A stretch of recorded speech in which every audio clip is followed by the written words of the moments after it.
देश के सबसे अधिक आबादी वाले राज्य उत्तर प्रदेश बच्चों के खिलाफ जघन्य अपराधों के लंबित मामलों में पहले नंबर पर है। तो झारखंड में भी इसकी संख्या कम नहीं है। कितनी संख्या है और झारखंड अपराध को लेकर कितना कम्पीट कर रहा है दूसरे राज्यों के साथ, देखिए इस रिपोर्ट में। Protection of children from sexual offence act के मामले के लिए हर जिले में कम से कम एक फास्ट ट्रैक कोर्ट है। हालांकि साल 2016 से लेकर अब तक पॉक्सो के लंबित मामलों में 170% की बढ़ोतरी हुई है। साल 2016 में पॉक्सो के लंबित मामलों की संख्या 90,205 थी, लेकिन जनवरी 2023 तक इन मामलों की संख्या 2,43,237 तक पहुंच गई। लंबित आंकड़ों के मामले में उत्तर प्रदेश 66,200 मामले के साथ पहले नंबर पर है। महाराष्ट्र देश में दूसरे नंबर पर है। वहीं पश्चिम बंगाल और ओडिशा क्रमशः तीसरे और चौथे नंबर पर है। वहीं झारखंड में 4,408 मामले लंबित है। केंद्रीय वित्त पोषण के साथ 764 विशेष फास्ट ट्रैक कोर्ट पॉक्सो और दुष्कर्म के मामलों को निपटने के लिए स्थापित है, लेकिन इसके बाद भी मामले की सुनवाई में देरी है। आरोपियों को सजा नहीं मिल पा रही है और इसके पीछे की बड़ी वजह गवाहों का गवाही से मुकर जाना है। पॉक्सो के मामले में साइंटिफिक एविडेंस जरूरी होता है, लेकिन अधिकतर केसों में पुलिस इस पर ध्यान नहीं देती। इसकी वजह से आरोपियों को राहत मिल जाती है। देखिए, पुलिस जो भी केस करती है, रजिस्टर करती है, अगर उसमें कोई भी एक्यूज्ड अगर रिहा हो जाता है तो बेसिकली उसका दो रीज़न होता है। एक रीज़न होता है कि गवाह जो हैं वो टर्न अप नहीं करते हैं कोर्ट में। वो जो भी एविडेंस रहता है वो कोर्ट में प्रोड्यूस नहीं होता है, उनकी गवाही नहीं हो पाती है, जिसके चलते कोर्ट वो एक्यूज्ड को रिहा कर देता है। दूसरा कारण ये होता है कि जो गवाह कोर्ट में प्रस्तुत होते हैं वो अपने पूर्व के बयान से मुकर जाते हैं। जो भी गवाही जो इन्वेस्टिगेशन के स्टेज में जो पुलिस कलेक्ट करती है, पर गवाह अगर कोर्ट में आकर वो बयान से पलट जाते हैं तो उसके चलते वो एक्यूज्ड को उसका बेनिफिट मिलता है और वो रिहा हो जाते हैं। जब मामला सेंसिटिव हो तो बात भी उसी हिसाब से होनी चाहिए। मामले में कांग्रेस प्रवक्ता तो चिंता तो जता रहे हैं, लेकिन इसके लिए भी उन्होंने रघुवर सरकार को ही जिम्मेदार ठहरा दिया। हाँ, उन्होंने ये जरूर कहा कि सरकार अपराधियों पर अंकुश लगाने की पूरी कोशिश कर रही है।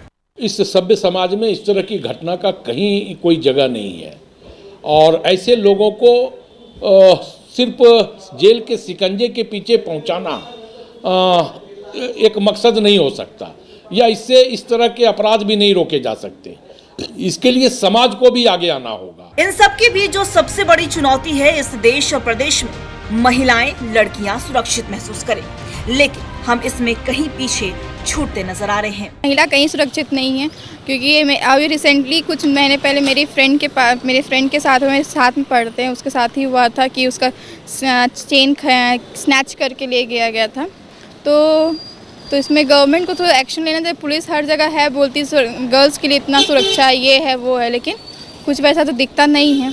हमेशा कुछ ना कुछ, हर लड़की का हम लोग कुछ ना कुछ, आए दिन कुछ ना कुछ कंट्रोवर्सी, कुछ ना कुछ न्यूज़ सुनते रहते। हम लोग बिल्कुल सेफ फील नहीं करते इस चीज़ को लेके। मे भी सरकार को इसके ऊपर थोड़ा सा ज़्यादा ध्यान देना चाहिए, अपने पॉलिटिकल मुद्दों के साथ साथ भी। मामला अगर रांची राजधानी की बात करें तो बीते 2 दिनों में नाबालिगों के साथ सामूहिक दुष्कर्म हुए हैं और इसमें गिरफ्तारियां भी हुई, लेकिन जो न्यायिक प्रक्रिया है उसमें जो देरी हो रही है, देरी होने के कारण जो पीड़िता हैं उनको उचित न्याय नहीं मिल पा रहा है और लगातार ये कही जा रही है कि नाबालिगों के साथ दुष्कर्म की जो घटनाएं हो रही हैं समाज के लिए एक अच्छा संदेश नहीं है। तो अब देखने वाली बात होगी कि इस पर सरकार, प्रशासन किस तरीके से पहल करती है। अपने सहयोगी मंटू के साथ मैं राहुल कुमार, भारत न्यूज़ 24 रांची।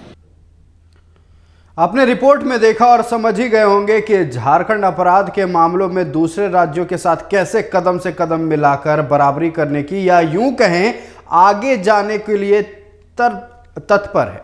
ऐसे में हम पूरे मामलों पर चर्चा करेंगे। हमारे साथ सहयोगी राहुल लगातार बने हुए हैं। राहुल, जहां एक तरफ हम विकास की बात करते हैं, हम बात करते हैं कि कैसे सूबे को आगे बढ़ाया जाए, लेकिन यहां हम देख रहे हैं कि हमारा राज्य दूसरे दिशा में आगे बढ़ रहा है।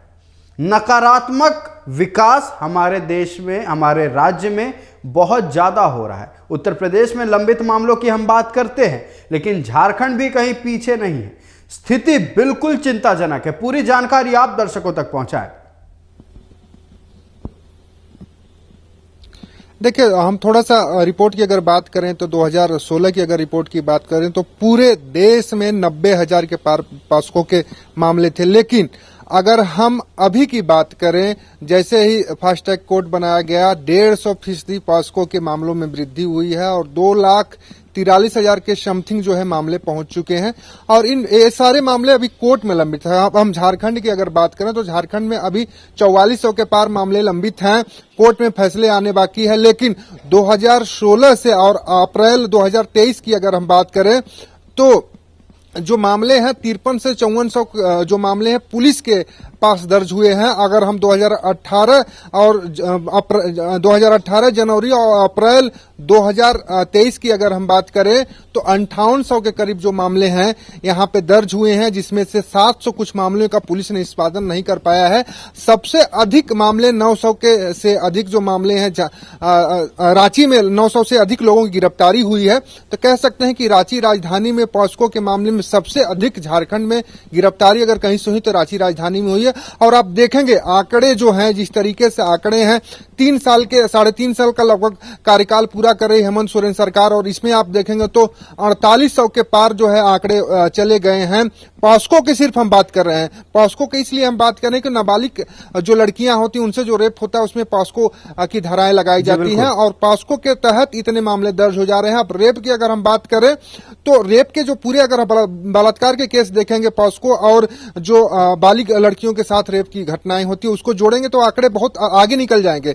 लेकिन कुल मिला के अगर हम कहें कि पुलिसिंग जो है किस तरीके से काम कर रही है, लगातार लोगों का कहना है कि अवेयरनेस लोगों को करना चाहिए, पुलिस को अवेयरनेस करना चाहिए, पुलिस को जागरूकता अभियान चलाना चाहिए, किस तरीके से इस तरीके से काम करना चाहिए कि लोगों को में डर हो, जो अपराधी किस्म के लोग हैं इस तरह की घटनाओं को अंजाम देते हैं उनको डर हो। और सबसे बड़ी चीज एक आयुष है इसमें कि पॉस्को के मामले में अधिकतर आप देखेंगे तो जो रेप करने वाले आरोपी होते हैं वो भी नाबालिग किस्म के होते हैं, क्योंकि जब वो नाबालिग होते हैं उनको बाल सुधार गृह भेज दिया जाता है और उसके बाद वो कुछ दिनों बाद जेल से बाहर आ जाते हैं, फिर वो समाज की मुख्य धारा को खराब करने की कोशिश करते हैं।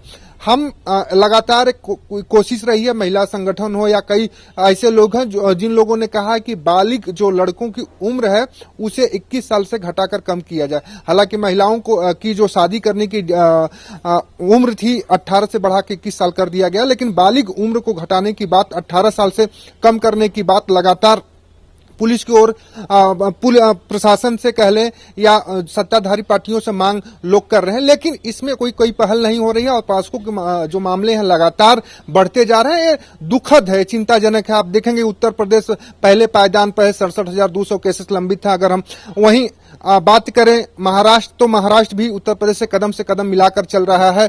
21,000 के मामले पश्चिम बंगाल में। ये नई बात नहीं है के मामले इस तरह के क्राइम्स में अपराध में इजाफा हो रहा है। सत्ता के दावेदार लगातार ये दावा करते हैं कि हमारे कार्यकाल में इस तरह के वारदात कम हुए। हम किसी एक का पक्ष नहीं लेंगे, हम सबके बारे में कह रहे हैं। जो भी सत्ता में रहे वो यही कहते हैं कि हमारे वक्त में, हमारे कार्यकाल में इस तरह की वारदातों में कमी आई है, लेकिन जनता सब जानती है। देखिए राहुल, इसका दो पहलू हो सकता है। एक पहलू जो आप बोल रहे हैं कि फिलहाल पॉक्सो के मामलों में इजाफा हुआ है, तो क्या इसे इस तरह से नहीं देखा जा सकता है कि लोगों में जागरूकता ज्यादा आई, जागरूक हुए हैं लोग और केसेस दर्ज करा रहे हैं। पहले जो मामले दब जाया करते थे जागरूकता की कमी के कारण, क्या अब उन मामलों में इजाफा बस इसलिए हो रहा है क्योंकि उन केसेस को दर्ज कराया जा रहा है?